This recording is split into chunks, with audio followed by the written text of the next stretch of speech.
حدیث کی یا احمد لولا لما خلقت الاقدار ولولا علی لما خلقت ولولا فاطمہ لما خلقتهما صلی اللہ علیہ محمد صلی اللہ محمد علیہ محمد.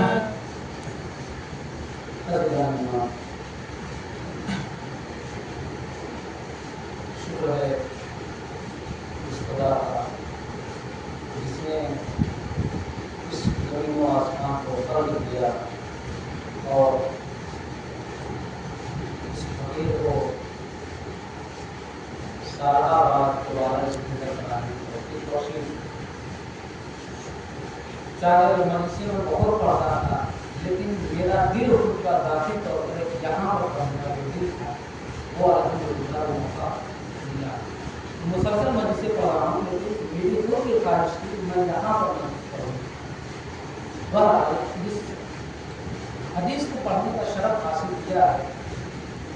اس میں ارشاد رب العزت ہوتا ہے یا احمد لولا اے محمد اگر آپ نہ ہوتے یعنی اگر رسول نہ ہوتے لما خلقت الاخلاق تو اللہ زمین اور آسمان کو پیدا نہیں کرتا.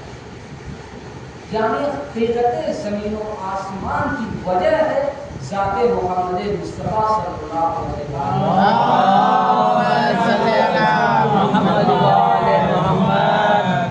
جب ان کے طفیل میں دنیا خلق ہوئی ہے تو سوال یہ پیدا ہوتا ہے یہ کس کے طفیل میں پیدا ہوئے.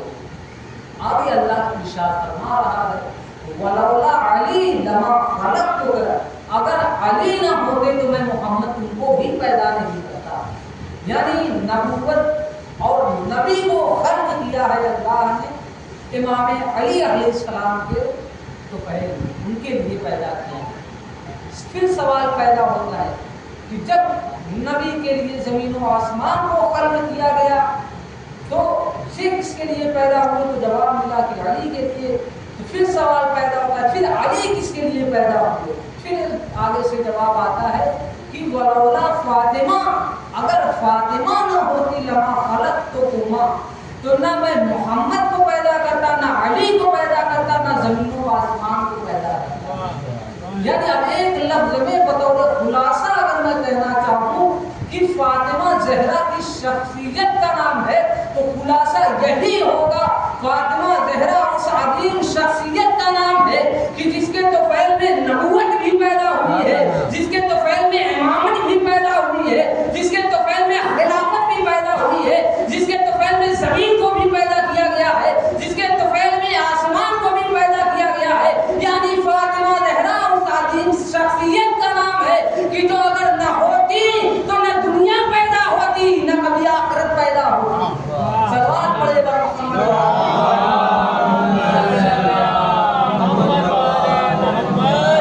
یعنی دنیا اور آخرت کی تمام مخلوقات جن کے صدقے میں پیدا ہوئی ہیں اس عظیم ذات کا نام ہے فاطمہ زہرا. یہی وجہ تھی کہ چھٹے امام جعفر صادق علیہ السلام صاحب نے سوال کیا مولا اللہ نے ہر بندے پر دو فرشتوں کو معین کر رکھا ہے. ہر ایک بندے کے اوپر دو فرشتے معین ہیں. ایک فرشتہ ایسا ہے جو جب کوئی انسان اچھائی کو انجام دیتا ہے تو وہ فرشتہ اپنی ڈائری میں نوٹ کرنے لگتا ہے. ایک فرشتہ ایسا ہے کہ جب کوئی انسان برائی کو انجام دیتا ہے تو وہ اپنی ڈائری میں لکھ دیتا ہے. اور یہ دونوں فرشتے اپنے حساب و کتاب میں اتنی باریکی سے کام کرتے ہیں کہ قرآن میں آیت موجود ہے کہ جب انسان کے ہاتھ میں وہ نامہ اعمال پیش کیا جائے گا جو ان دونوں فرشتوں کے ذریعے جمع ہوا ہے تو انسان تعجب کے ساتھ کہے گا مان ھذا الکتاب لا یغادر صغیرۃ ولا کبیرۃ. یہ کیسی کتاب ہے جس نے نہ چھوٹی سے چھوٹی چیز کو چھوڑا اور بڑی سے بڑی چیزوں کو بھی اس میں لکھا ہوتا ہے.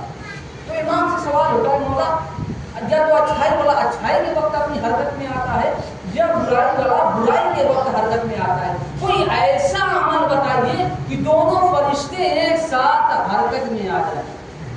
مولا سے سوال ہوتا ہے کہ مولا ایسا عمل بتا بتائیے کہ جس کو انجام دے تو یہ دونوں فرشتے ایک ہی وقت میں اپنے حرکت میں آ جائے۔ امام جعفر صادق علیہ السلام کا جواب آتا ہے کہ یہ کام کرو، ایک ایسا کام ہے، ایک ایسا عمل ہے کہ جس کو اگر انسان انجام دے تو برائی والا فرشتہ بھی حرکت میں آئے گا، اچھائی والا فرشتہ بھی حرکت میں آئے گا۔ مولا وہ کام کون سا ہے؟ تو امام فرماتے ہیں ہماری جدہ فاطمہ زہرا سلام اللہ علیہا کے قاتلوں کے اوپر لعنت بھیجا کرو، دونوں فرشتے ایک ساتھ حرکت میں آئیں گے۔ پھر سائل نے سوال کیا مولا لعنت بھیجنے سے دونوں ایک ساتھ کیسے حرکت میں آئیں گے؟ مولا نے کہا نیکی والا تمہاری نیکیوں میں اضافہ کرتا جائے گا اور برائی والا تمہاری برائیوں کو مٹاتا جائے گا۔ صلوات پڑھے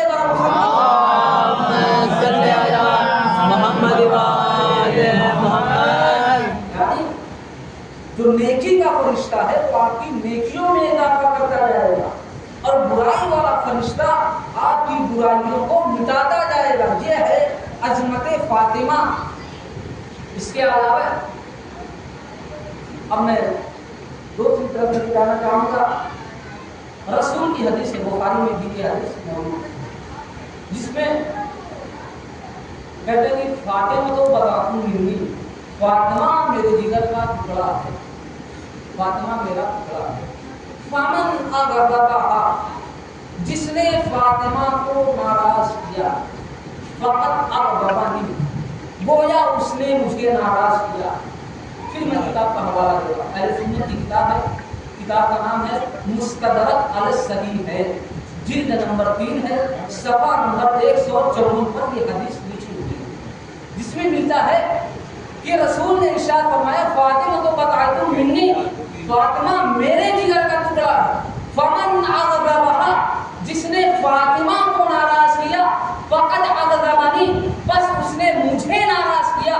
ومن اغضبنی، جس نے مجھے ناراض کیا، فقد اغضب اللہ، بس اس نے اللہ کو ناراض کیا۔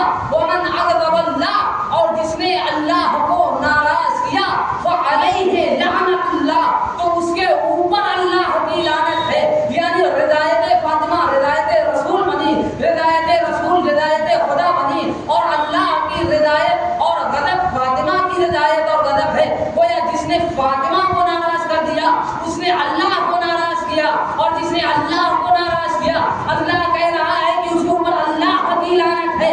اب میں دنیا کے ان مسلمانوں سے کہنا چاہوں گا جو یہ کہتے ہیں قاتل جناب فاطمہ زہرا پر لعنت نہیں بھیجنی چاہیے، میں ان سے یہ کہنا چاہوں گا یہ لعنت پر جو انکار ہے وہ ہم شیعوں پر انکار نہیں ہے بلکہ اللہ کی سنت پر انکار ہے۔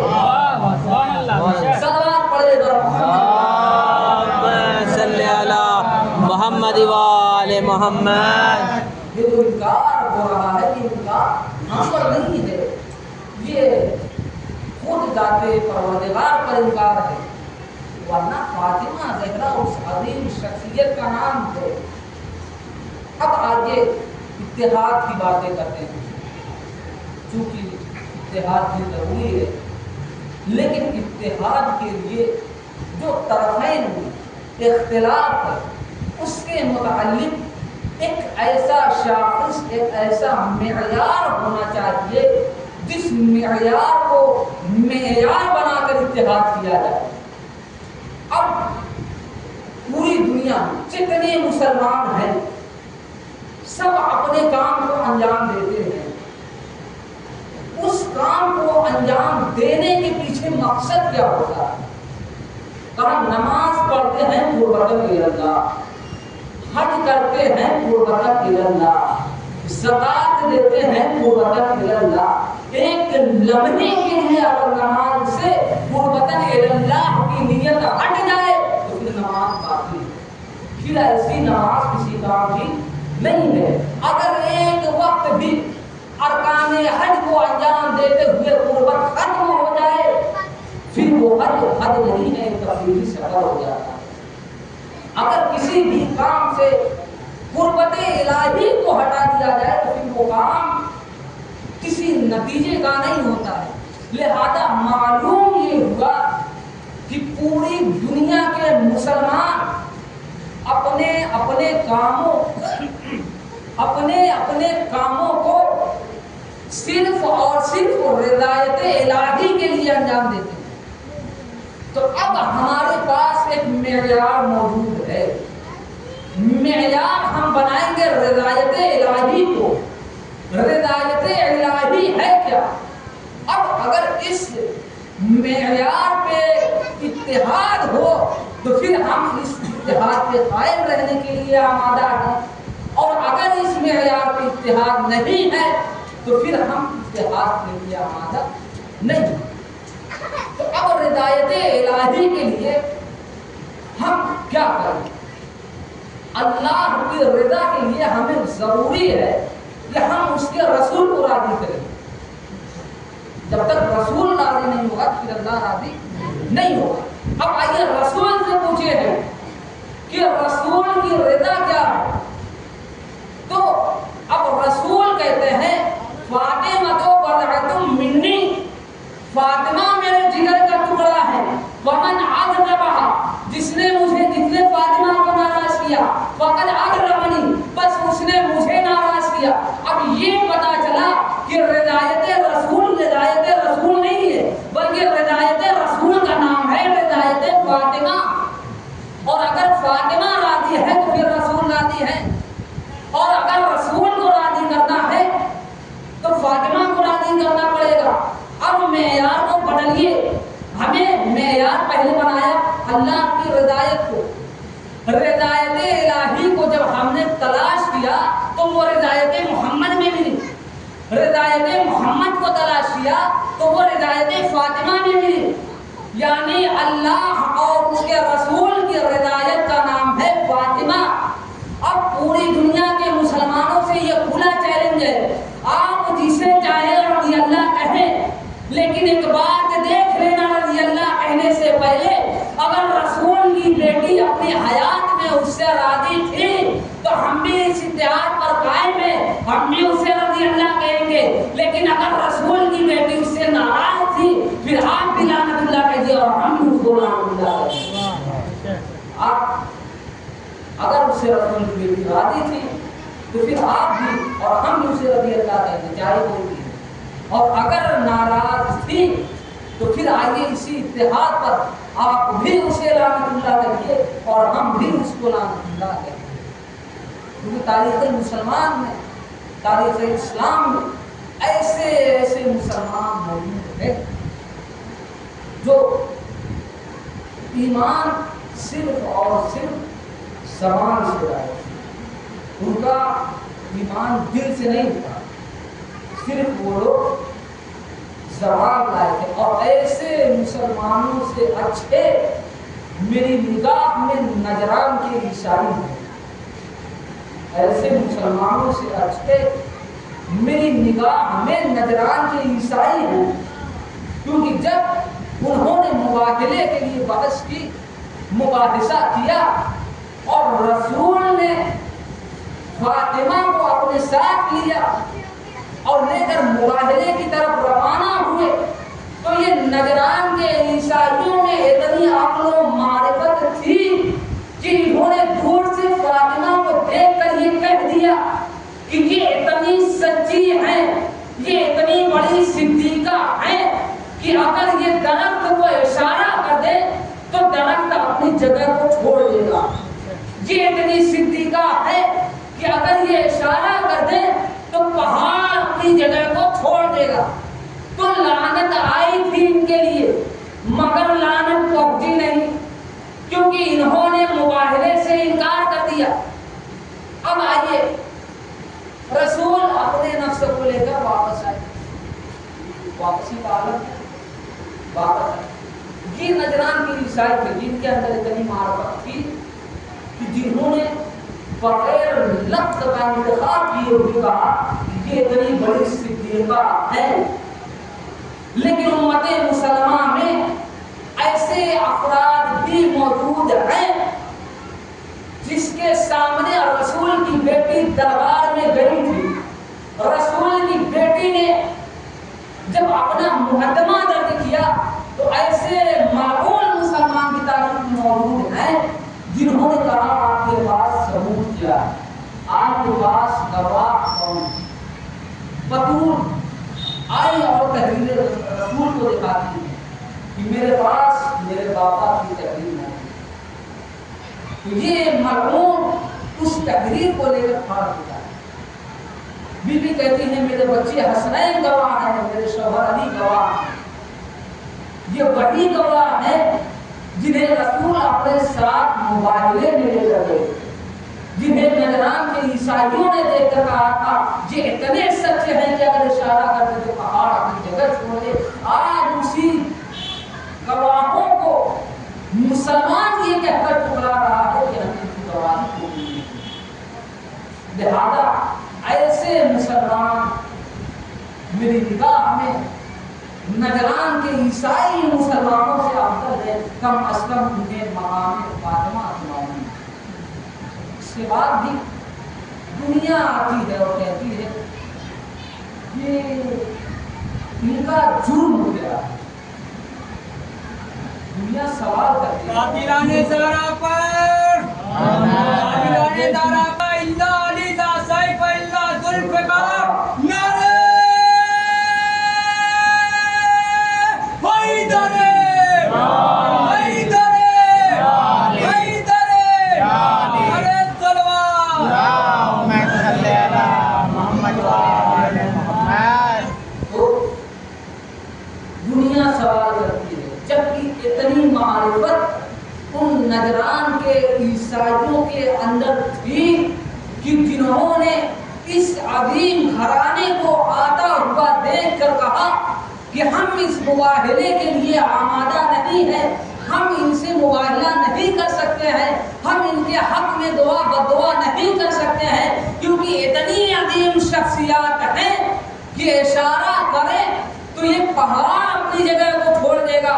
اور صرف یہی نہیں کہا بلکہ آنے والی نسلوں کو پیغام دیتے ہوئے کہا کہ فرض تہذیب عقیدت کو نبھانا ورنہ ایک رعایا کی طرح سر کو جھکانا ورنہ عظمت مادر حسنین بتانا ورنہ بے اجازت در زہرا پہ نہ آنا ورنہ ارے رب نے بخشی ہے جو توقیر وہ جا سکتی ہے، ملک الموت تمہیں موت بھی آ سکتی ہے، ملک الموت تمہیں موت بھی آ سکتی ہے. یہ وہ مقام ہے، یہ وہ دروازہ ہے. لیکن اسی دروازے پر کچھ مسلمان آپ اور یا لے کر آتے ہیں اور اور اس کے بعد کچھ ایسے مسلمان بھی آتے ہیں جو ہم سے پوچھتے ہیں کہ ان کا جرم کیا ہے. سوال ہوتا ہے کہ آخر کیوں ان کے اوپر لعنتیں بھیجی جاتی ہے، کیوں بھی مرحوم قرار دیا جاتا ہے، آخر ان کا جرم کیا ہے. پھر سنیے ان کا جرم کیا ہے. شاید کہتے ہیں شیخ تو نے حق سے جو پردہ کیا یہ جرم ہے. جرم سننا ہے نا، جرم. شیخ تو نے حق سے جو پردہ کیا یہ جرم ہے. ہو گیا تم نے مجھے خدا یہ جرم ہے. تو نے حج بھی کر لیا اور تو مدینے بھی گیا، بھول بیٹھا تو مگر کر وہ بلا یہ جرم ہے. شیخ تو نے حق سے جو پردہ کیا یہ جرم ہے. ہو گیا تو منکر نور خدا یہ جرم ہے. تو نے حج بھی کر لیا اور تو مدینے بھی گیا، بھول بیٹھا تو مگر کر وہ بلا یہ جرم ہے. تو فاطمہ جو لے گئی تھی ساتھ تحریر رسول، تو نے اس تحریر کو جھٹلا دیا یہ جرم ہے. تو نے اس تحریر کو جھٹلا دیا یہ جرم ہے. اور کہہ دیا جب فاطمہ ہے راضیہ اور مرضیہ پھر رضی اللہ دشمن کو لکھا یہ جرم ہے. تو ان کے میدان میں جو بیعت کی وہ بیعت توڑ دی. جرم کی فہرست میں سب سے بڑا یہ جرم ہے، یہ جرم ہے. کیا جرم ہے؟ تو ان کے میدان میں بیعت کی اس کو توڑ دیا. اور رہبر معظم شہید سید علی خامنہئی نے کہا تھا کہ قدیر کو محرم سے پہلے قدیر کی تیاریاں کی تھی. کیوں؟ کیونکہ قدیر کو بھولنے کا نتیجہ ہے محرم. لہذا بیوی دفاع امام کے لیے، حق امام کے لیے لوگوں کے دروازے پر گئی اور لوگوں سے گواہی دینے کے لیے کہا، مگر افسوس کسی نے گواہی دینے کے لیے حامی نہیں ہوئی. اس کا نتیجہ نتیجہ دیکھا کہ طاغوت اور جبار حکومتیں لوگوں کا بال پال، اور وقت یہ بھی آیا کہ شریعت محمدی میں جو حلال قرار دیا گیا تھا اس کو حرام کہا جانے لگا، اور جو حرام قرار دیا گیا تھا اس کو حلال کیا جانے لگا۔ اور یہی وہ وجہ تھی کہ جس کے لیے امام حسین علیہ السلام نے اپنا سفر کیا۔ امام حسین علیہ السلام نے کہا انی لم اقل اشرا ولا بکرا ولا مسنا ولا بارا وانما خرجت لطلب الاصلاح في امتی، اے لوگوں میں اپنے نانا کے امت